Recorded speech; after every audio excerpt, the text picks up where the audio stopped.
Hello friends, मैं हूं आपके सामने गौरव मिगलानी। इस वीडियो में जो टॉपिक अब हम डिस्कस करने जा रहे हैं that is the business and environment protection. तो सबसे पहले हम ये जान लेते हैं कि हमें इस वीडियो में कौन कौन से टॉपिक्स स्टडी करने होंगे। First topic we have to study the environment protection का मीनिंग ऑफ इन्वायरमेंट प्रोटेक्शन।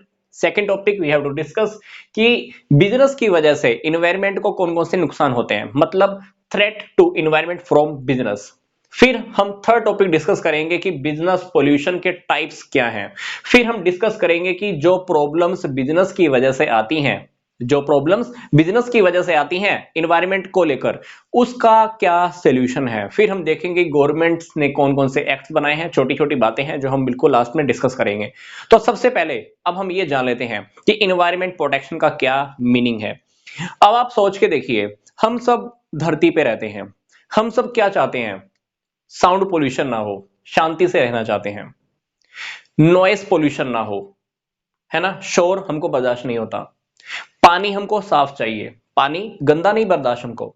इसी तरह से हम जहां रहते हैं वहां पर सांस लेने के लिए हवा साफ होनी चाहिए, मतलब एयर पोल्यूशन भी हमको बर्दाश्त नहीं है। तो इन्वायरमेंट प्रोटेक्शन का यही मतलब है।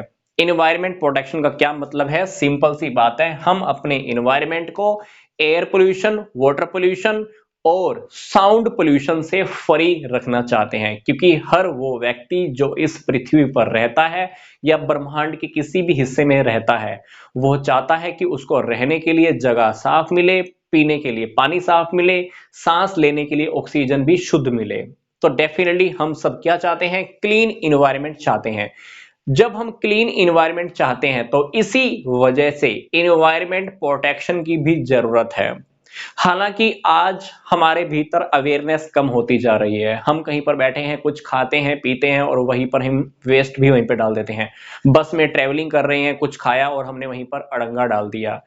गाड़ी में जा रहे हैं, पानी हमने पिया और पानी का बोतल हम सड़क पर फेंक देते हैं। हालांकि टॉपिक हमारे सामने बार बार हमको स्टडी करने को मिलते हैं कि इन्वायरमेंट की प्रोटेक्शन बहुत जरूरी है, पर आप और मैं, हम सबको ये जर्नल लाइफ में सोचने की जरूरत है कि कहां कहां हम लोग और क्यों आखिर इन्वायरमेंट को नुकसान कर रहे हैं। तो इन्वायरमेंट प्रोटेक्शन की जरूरत सिर्फ और सिर्फ इसलिए है क्योंकि अगर आज हम अपने वातावरण को, इन्वायरमेंट को सुरक्षित कर लेते हैं तो इसका फायदा हमको होगा। पीने के लिए पानी अच्छा मिलेगा, सांस लेने के लिए ऑक्सीजन अच्छी मिलेगी और जो साउंड पोल्यूशन है उससे भी कहीं ना कहीं हमको नुकसान तो होता ही है। तो इन्वायरमेंट प्रोटेक्शन की इसलिए जरूरत है क्योंकि हम सब सेफ रहना चाहते हैं, सुरक्षित रहना चाहते हैं, हेल्दी जीना चाहते हैं। अब बात आती है कि एक बिजनेस की वजह से एनवायरनमेंट को कौन कौन सा नुकसान होता है। अब आप सोचकर देखिए कि बिजनेस जब जब लगता है तो बिजनेस की वजह से साउंड पोल्यूशन भी होता है। फैक्ट्री चलती है तो मशीनें चलती हैं, साउंड पोल्यूशन भी होता होगा। फैक्ट्री में से कुछ गंदा निकलता है तो वो नाली में या नाली के रास्ते से नदी में बहा दिया जाता है। और अगर फिर मैं बात करूं कि एक बिजनेस के अंदर, एक फैक्ट्री के अंदर जब मशीनें चलती हैं तो धुआं निकलता है, धुएं से क्या होता है? एयर पोल्यूशन होता है।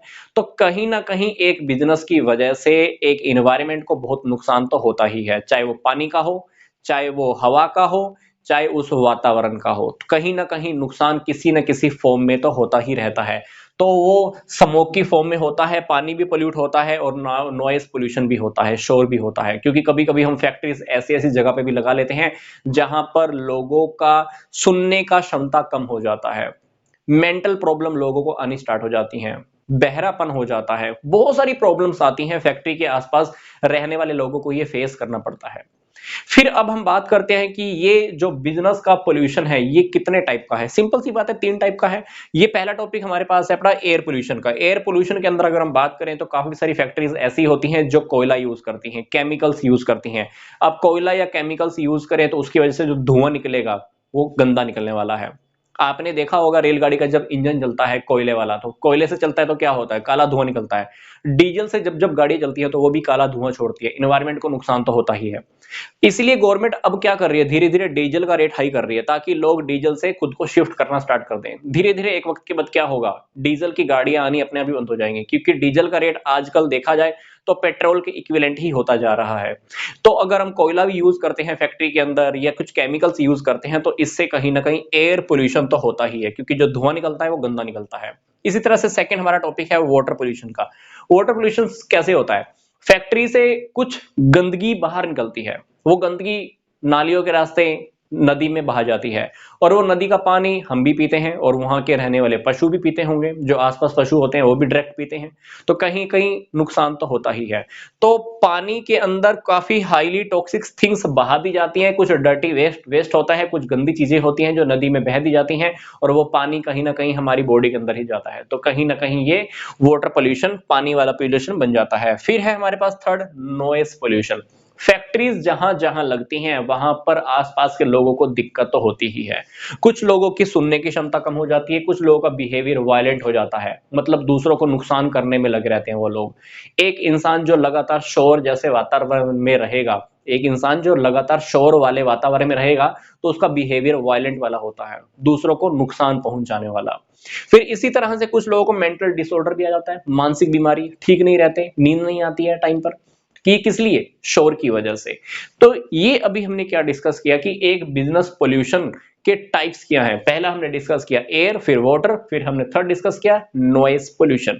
अब बात आती है कि ये इसका सॉल्यूशन क्या है। इसका सॉल्यूशन भी बिजनेस के पास, इसका सॉल्यूशन भी बिजनेस के पास है, क्योंकि ये बिजनेस ने फैलाया तो इसका सॉल्यूशन भी अभी बिजनेस को करना होगा। अगर बिजनेस नहीं करेगा तो फिर गवर्नमेंट टांग अड़ाएगी बीच में आकर।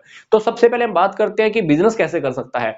सिंपल सी बात है कि बिजनेस इस सोसाइटी के सारे रिसोर्सेज को यूज करता है, चाहे वो बिजली है, चाहे पानी है, चाहे वो लोगों को दी हुई नौकरियां हैं, चाहे हम लोगों का पैसा यूज करते हैं, डेफिनेटली हम सोसाइटी से ही सब कुछ ले रहे हैं। तो एक बिजनेस की 100% रिस्पॉन्सिबिलिटी बनती है सोसाइटी के लिए, इन्वायरमेंट के प्रति, कम्युनिटी के प्रति, कि हम इन्वायरमेंट को भी प्रोटेक्ट करें। अब इन्वायरमेंट को प्रोटेक्ट करने के लिए हमको क्या देखना होगा कि गंदगी नदी में ना बहाएं। ये जो पॉइंट लिखे हैं ना, ये पॉइंट हमको बस रिवर्स करने हैं। गंदगी हम नदियों में ना बहाएं, फैक्ट्री जहां लगा रहे हैं वहां देख लें लोगों को प्रॉब्लम तो नहीं हो रही। नॉइस को चेक करने के लिए कुछ मशीनें लगा लें, पता चल जाएगा आपको कि नॉइस, शोर ज्यादा तो नहीं हो रहा है। एयर के अंदर पोल्यूशन तो नहीं फैल रहा है, ऑक्सीजन आपकी वहां की आसपास के इन्वायरमेंट की गंदी तो नहीं हो रही है। तो कुछ ऐसे साइंटिफिक मेथड हैं, अगर वो बिजनेस फॉलो करे तो वो पोल्यूशन के ऊपर कंट्रोल 100% कर सकता है, कहीं ना कहीं कर सकता है ये।